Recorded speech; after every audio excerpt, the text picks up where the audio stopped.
You know, we try pretty hard to make these videos look cool. And like this situation that we're shooting in is pretty less than ideal. Like most of this stuff is shot in an unfinished basement while I wait for contractors to get started. Half the crew lives on a different continent. So I say all things considered, we do what we can do to make these videos fun to watch. And if you don't mind me saying, I think we do a pretty good job. In most of the videos at least. So let's talk about some of the most important things that we've learned over the couple years of making videos on this channel. Let's start from the beginning. The camera. Not this camera. This camera.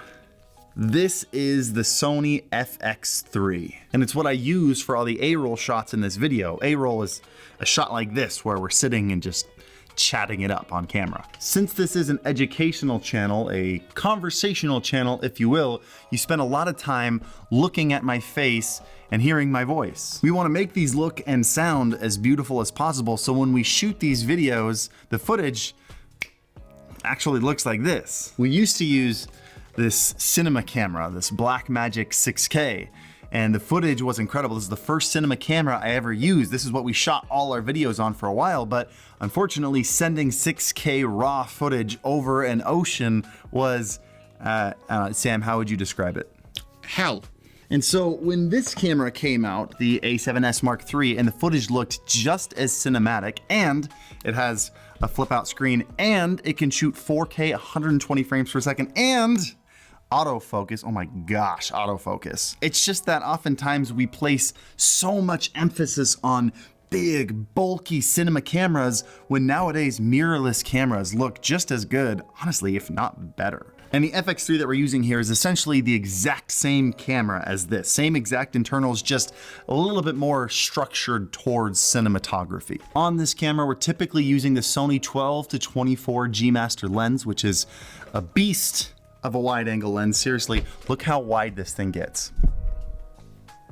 And I am like really close to this lens. Take a look at this. This is how close I am to the lens right now. Do you see that?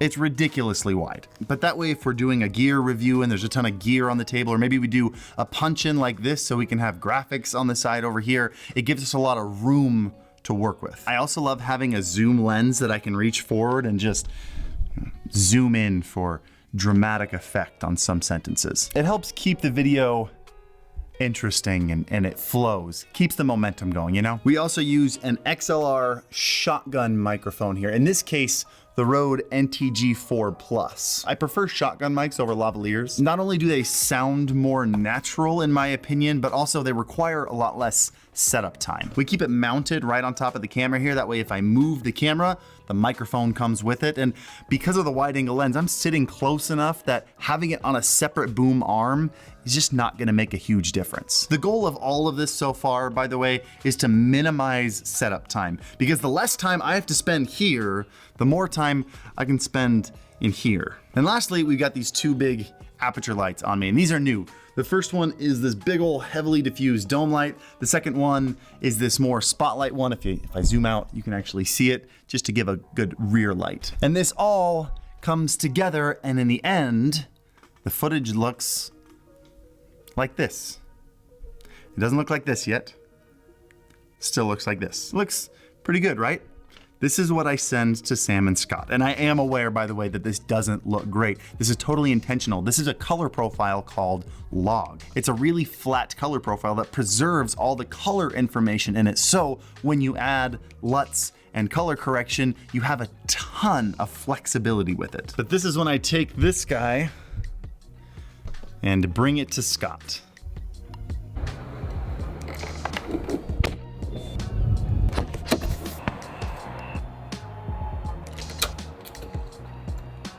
Hey. What's up?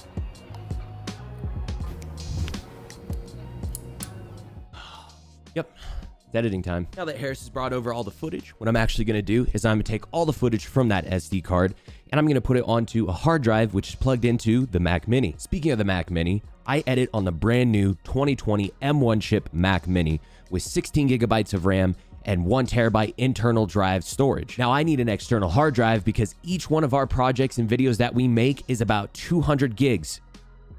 each. Now, editing on the M1 Mac Mini has been an absolute dream. I've never had any problems with lack of power in this computer, and everything that you've seen on the Alpha Gaming channel for the past, I would say, 3 to 4 months has been edited on this Mac Mini, aside from the graphics, which Sam will get into a little bit later. But when Apple announces the M1X or the M2 chip, more than likely we will be using those for our workflow. Anyway, let's get into the editing stuff. That's what you guys are here for.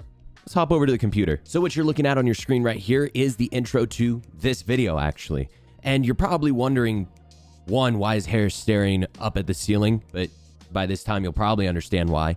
And two, why does it look the way it does? Now, we don't edit in a true 4K aspect ratio. Our aspect ratio is 3840 by 1920. So it gives it a little bit of a wider feel to it, but it is still 4K. First thing I do with every video, I go up to the top right and I click fit and click fill instead. That will fill, obviously, to match the aspect ratio. Then I'm gonna put an EQ preset that we use for every video, which adds a compressor and EQing to just make it sound a little better. I'll play you what it sounds like before adding the preset. And if you don't mind me saying, I think we do a pretty good job. And if you don't mind me saying, I think we do a pretty good job. I would agree, Harris.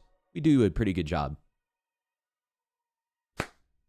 Great, we got audio working. Now we're gonna add a LUT to it to make Harris look a little extra pretty. Let me show you. So what I'm gonna do in the effects browser is I'm gonna type in custom, and I'm gonna put custom LUT on top of this footage. And you're gonna go up to the film strip up here, click on LUT, and we have a LUT that we use for every video, but when I use it, you'll see it's not gonna look great, but we'll fix that. Now, I personally don't like the way it looks just right off the bat when you add it. So what I'm gonna do is I'm gonna go over to the mix and I'm gonna turn it down just a little bit to lift up those shadows a little bit and bring back that detail that it needed. And I'm also gonna go into the colors and boost the mid-tone saturation just a tiny bit. Give Harris a little bit of a tan. Not that he needs it. Great. Now we've got the visuals and the audio looking good. So what I'm gonna do is I'm gonna go through and cut out all of that fluff to actually make it flow like an Alpha Gaming video. But I'm not gonna lie to you, I've already done that. This was just an example. So I'm gonna snap my fingers, it's gonna be done. Watch this. It's done. All that fluff is cut out. I wanna show you something really quick though. Now for each one of our videos, I go through and I do something called J-cuts. Now J-cuts help speed up the flow and make it a little bit more engaging for the audience so the audio and the talking points don't seem to be dragging out as much. Let me show you an example of a clip without J-cuts and then a clip with J-cuts. In most of the videos, at least. So let's talk about some of the most important things that we've learned. I think we do a pretty good job. In most of the videos, at least. So let's talk about some of the most important things that we... Pretty cool, right? It doesn't seem like it's dragging on as much. Just a little tip. Do that in your videos. It'll help you out. Now that we have everything done, it's time to upload it so Sam can review it. And to do that, we use something called Frame.io. Frame.io is an online collaborative review tool that allows Scott, by the magical power of the internet, upload any version of the edit for me to look at. Now, at this point, the video is more or less 80 to 90% complete, but we do a pass through just to check and make sure all the little details are there and everything's looking just right. And by using Frame.io, I can go through the full video and leave comments at specific time markers for Scott to look at to tweak and change things. Stuff like pacing, color correction, and music volume, along with all the extra details that I think we can do to make the video better. And I do leave positive feedback occasionally, and then once I've left all my feedback, I let Scott go through and make all those changes while I start undoing the graphics for that video. And once again, using the power of the internet, I use Frame.io and download a full resolution copy of that video to start doing all the graphics to. And we usually have 1 or 2 animations per video, like the rainbow effect you just saw me use. And we typically use programs like Apple Motion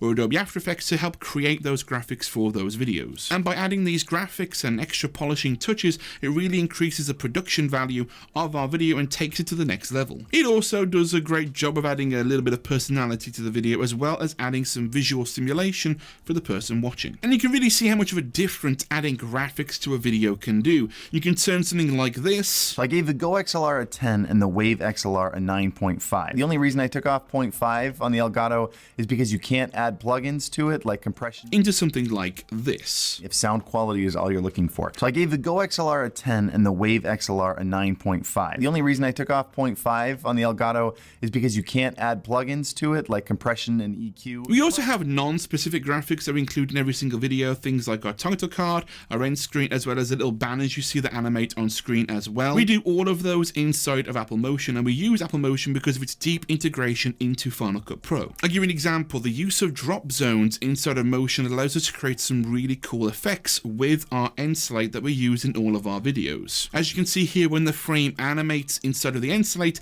it affects the video underneath it and creates a really nice dynamic animation. And that title is persistent. It works across all of our projects and we don't have to change anything. It's saved as a template and it works all the time. We also have little things like the YouTube banner animation that has Harris's YouTube channel inside of it, along with the like and subscribe animation, which, by the way, if you're enjoying the video, then be sure to give it a like and subscribe to the channel. Just saying. But once all that's done, I'll send those over to Scott for the final edit, and then I get cracking on making the thumbnail. Harris will usually have an idea on both the title and the thumbnail while he's making the video, and then we'll go back and forth on the best way to make it. Once we've settled on the idea and what we want to do for the thumbnail, Harris will either go and take an image that I can use, or I will go ahead and scroll through the video and find an image from that and use it in the thumbnail. And to edit the image, I will use a combination of Affinity Photo and Affinity Designer, which are the two main programs that I use to create the look for the thumbnails that we usually use in our videos. Some thumbnails require different things from each application, but it makes it really easy because I can jump from one to the other to create exactly what I'm looking for. And then once that's done, I'll go ahead and send Harris the final thumbnail for approval, and then once that's done, the video is uploaded, scheduled, and then ready to post. And that is the process for how we go ahead and make our videos for YouTube. And sometimes it changes per video depending on what exactly we're doing, but for the most part, that's pretty much it. And I hope you guys found this video helpful. I gave you some insight into the kind of things that we do on this channel. If you like the video, then be sure to give it a like and subscribe to the channel. I would greatly appreciate that. And if you guys want to check out more of Scott and myself with our personal channels linked down below, go ahead, follow, subscribe, all that jazz. And as always, happy stream. Hey, Sam. Huh? Can I say it? Sure. Go ahead. And as always, happy streaming. Good job, dude. Thanks, man. You feel better now? Oh, yeah. Definitely.